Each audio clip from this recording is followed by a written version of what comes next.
Bonsoir Fleur Pellerin. Bonsoir. Merci beaucoup d'être l'invité de BFM TV. Vous êtes ministre déléguée chargée des petites et moyennes entreprises, de l'innovation et de l'économie numérique. On va évidemment parler de votre secteur et aussi du climat politique, mais bien sûr ce qui émeut tout le monde, tous les Français ce soir, c'est cette vidéo de la famille des otages détenus avec des demandes de rançon et des enfants sur les images que nous avons évidemment floutées. Comment réagissez-vous? Est-ce que vous vous dites ça valait quand même la peine de faire la guerre au Mali lorsqu'on voit ces images? Je crois que vous avez entendu le Premier ministre tout à l'heure qui s'est exprimé sur le fond. Moi, je suis assez choquée aussi par le procédé, par la mise en ligne de ces images non floutées avec des enfants. Je trouve ça assez odieux. Et donc, voilà, il y a un conseil qui se tient en ce moment à l'Élysée sur ce sujet-là. Je pense qu'on va trouver une solution, je l'espère, rapidement. Je pense surtout aux familles, aux proches de cette famille. C'est extrêmement grave et désolant de voir ces images circuler sur Internet. C'est une guerre psychologique qui est menée. Et alors vous qui vous occupez évidemment du numérique, Internet joue aussi un rôle très important. Ce sont aussi des moyens dont il dispose. Et il faut qu'on résiste. Oui, je crois que ce qui est important, c'est effectivement de ne pas céder à cette nouvelle forme de chantage où finalement sont exposées à la vue de tous ces images qui sont détestables. Donc je pense qu'il faut vraiment être ferme tout en essayant de trouver des solutions, bien entendu, ce qui est actuellement le cas dans le cadre de cette réunion qui a lieu à l'Élysée sous l'égide du président de la République. Beaucoup de mauvaises nouvelles quand même. Cette guerre, elle était facile, elle devient difficile. Et puis la situation intérieure, elle a toujours été difficile, mais elle devient de plus en plus, puisque mauvais chiffre pour la croissance, mauvais chiffre pour le déficit, mauvais chiffre pour le chômage, qu'on attend demain, sans doute les pires. Et puis, annonce ce matin par Jérôme Cahuzac qu'il va y avoir de nouveaux impôts. On a l'impression que tout ce que nous avait promis François Hollande en arrivant, eh bien, c'est le contraire. Il fait marche arrière dans tous les domaines. Non, alors je crois qu'il ne faut pas déformer ce qu'a dit Jérôme Cahuzac, et puis Pierre Moscovici s'est exprimé également à la suite de cela dans la journée. Jérôme Cahuzac a parlé d'une moindre recette fiscale, mais nous avons une situation aujourd'hui qui est effectivement une situation économique difficile, qui est plutôt meilleure néanmoins en France que ce qu'elle sera dans la zone euro d'après les prévisions. Et je pense que ce qui est important, c'est que nous essayons de faire en sorte de nous redonner des perspectives de croissance, même si nous gardons la ligne qui est celle d'avoir une gestion des finances publiques responsable, une gestion responsable, ce qui n'a pas été le cas pendant les 10 années qui précèdent. Et c'est un peu ce que nous payons aujourd'hui. Nous avons bien sûr une situation économique dégradée, mais aussi une gestion des finances publiques qui a été extrêmement mauvaise et qui fait qu'aujourd'hui, nous sommes contraints à cet effort de rigueur. Concrètement, aujourd'hui, Jérôme Cahuzac nous a dit on vous avait dit qu'il n'y aurait pas plus d'impôts, que ça y est, ce serait fini, qu'il y aura des nouveaux impôts, mais il n'y en aurait pas plus. Ben maintenant, on sait qu'il faut trouver 6 milliards, donc il y aura de nouveaux impôts et qui toucheront peut-être les classes moyennes. Aujourd'hui, je crois qu'il est un peu trop tôt pour parler de chiffres, puisque tous ces chiffres-là seront dans le PLF, dans le projet de loi de finances pour 2014. Donc aujourd'hui, c'est un peu tôt pour dire si les prévisions de croissance pour 2014 seront validées ou pas par les faits, dans les faits. Donc il est encore un peu tôt pour prévoir quel sera le montant de rentrée fiscale de 2014. Mais ce qui est important, je crois que c'est ce que le gouvernement a dit, c'est que nous veillerons à ne pas alourdir la fiscalité, et donc les efforts supplémentaires qui seront éventuellement rendus nécessaires, nous les ferons par une baisse de la dépense publique. C'est ce qu'a dit le ministre de l'économie et des Finances ce matin.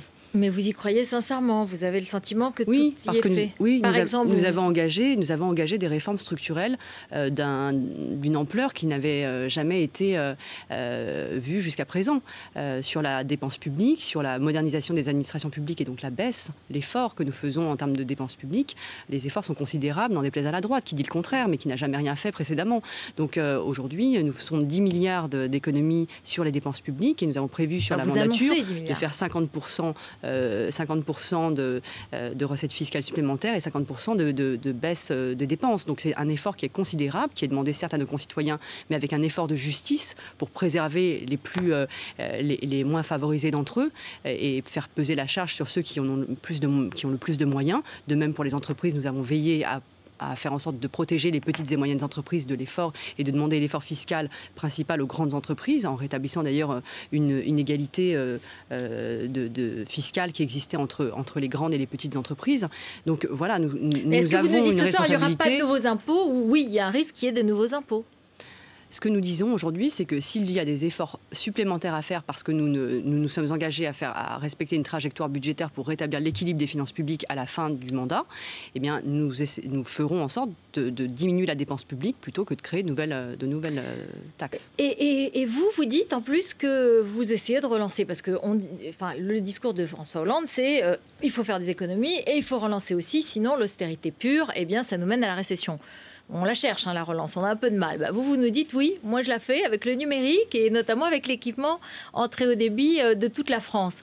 Mais ça, c'est beaucoup d'argent encore. Il y a deux choses. Je pense que ce qui est très important aussi, c'est que le président de la République a quand même, au sein de l'Union européenne, s'est efforcé de promouvoir un discours de croissance, d'investissement, et donc a fait en sorte de mettre cette question de la croissance au centre des discussions avec nos partenaires européens. Et donc ça, c'est quelque chose qu'il faut souligner, qu'on dit assez peu, mais qui est quand même important, même si le budget européen est ce qu'il est. Ah, juste contredit cela. Non, n'a pas contredit celui. Il y a des investissements d'avenir qui sont prévus et donc ces investissements ont été maintenus ou en tout cas seront engagés parce que la France notamment a beaucoup assisté pour que ces investissements soient maintenus. Et sur le plan national, nous avons eu un séminaire sur les investissements d'avenir la semaine dernière dans lequel nous avons décidé de priorités. Je crois qu'aujourd'hui l'importance c'est de ne pas sacrifier des investissements d'avenir et le président de la République et le Premier ministre ont annoncé quels seraient les secteurs dans lesquels ces investissements prioritaires seraient faits. Aujourd'hui, il n'est plus question de saupoudrer, nous n'en avons plus les moyens, vous avez raison, et donc il faut déterminer quels sont les secteurs prioritaires d'investissement. Et un des secteurs prioritaires d'investissement, comme l'a dit le Premier ministre et comme l'a dit également le Président de la République, ce sont les infrastructures numériques, le très haut débit, fixe et mobile, et je crois que nous sommes engagés à travers le plan national pour le déploiement du très haut débit, qui était un engagement de campagne du Président de la République, et que nous mettrons en œuvre à partir de maintenant. Nous nous sommes engagés à engager ce chantier. On aura l'argent. On aura l'argent, le plan est financé. Il est financé par le public et par le privé. Il est financé par le public et par le privé. Il y a des zones qui sont très rentables dans lesquelles les opérateurs ont un intérêt à investir et donc ils vont le faire. Et il y a des zones où l'investissement n'est pas immédiatement rentable ou n'est pas rentable parce qu'il y a des zones de montagne dans lesquelles c'est extrêmement cher de déployer la fibre et donc il y aura du co-investissement public-privé et l'État va évidemment subventionner les investissements dans les zones où c'est très très peu rentable pour qu'il y ait une égalité qui soit respectée pour nos concitoyens dans l'accès à ces infrastructures qui sont extrêmement importantes pour l'attractivité de notre territoire, pour l'économie, pour l'accès à des services aussi essentiels. Évidemment, ça sera un atout dans la compétitivité de la France, d'être équipé en très haut débit. Je sais que vous êtes chargé d'une mission internationale. Vous allez aller en Australie, vous allez aller dans d'autres pays pour plaider et expliquer que la France est une nation compétitive. Mais vous avez vu après les déclarations du PDG de Titan, qui étaient certes excessives. Oui, un petit peu. Évidemment. Mais enfin, est-ce que ça va être une mission quasi impossible pour vous d'aller expliquer que la France est une terre d'accueil, alors qu'un certain nombre de jeunes veulent partir, qu'un certain nombre de créateurs d'entreprises veulent partir? Oui, mais il y en a beaucoup qui s'installent aussi, qui restent. Vous savez, il y a 20 000 entreprises étrangères qui sont installées en France et qui ont fait ce choix. Pourquoi? Pas seulement parce qu'il y en a des nouvelles qui arrivent.